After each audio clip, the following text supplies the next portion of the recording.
चीन श्रीलंका से 1 लाख बंदर क्यों मांग रहा है? श्रीलंका की हुकूमत चीन को 1 लाख बंदर फराहम करने का मंसूबा बना रही है।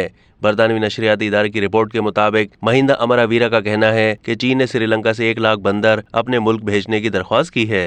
चीन इन बंदरों को अपने 1000 मुख्तलिफ चिड़िया घरों में रखना चाहता है। 11 अप्रैल को श्रीलंका की वजारत ज़राअत की मीटिंग में इस पर तफसीली तबादला ख्याल किया गया है। याद रहे कि इस वक्त श्रीलंका में बंदरों की तादाद अब तक की बुलंद तरीन सतह पर पहुंच गई है। वजीर ज़राअत महिंदा अमरावीरा के मुताबिक श्रीलंका में इस वक्त 30 लाख से ज्यादा बंदर हैं। उनका दावा है कि ये बंदर ज़राअत और फसलों को बहुत ज्यादा नुकसान पहुंचा रहे हैं। हुक्काम के मुताबिक पिछले 1 साल में बंदरों ने तकरीबन 2 करोड़ नारियल खराब कर दिए हैं। बंदरों की वजह से फसलों की तबाही से मईशत को बहुत ज्यादा नुकसान हो रहा है।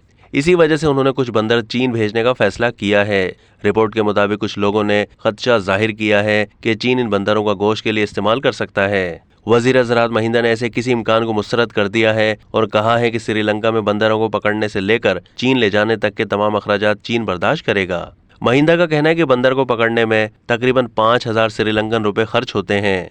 चीन हर बंदर पर 30 से 50 हजार श्रीलंकन रुपए खर्च करने जा रहा है, जिसमें बंदर को पकड़ने, उसका मुआयना करने, पिंजरे में रखने और उसे चीन ले जाने तक के अखराजात शामिल हैं। उनका कहना है कि ऐसे में अगर चीन बंदरों को गोश्त के लिए इस्तेमाल करना चाहता है तो उसे यहाँ किसी किस्म का मुनाफा कमाने के लिए कम से कम 1 लाख रुपए में बंदर बेचना पड़ेगा। अब तक के लिए इतना ही। मजीद मालूमात के लिए डेली जंग के यूट्यूब चैनल को सब्सक्राइब कीजिए।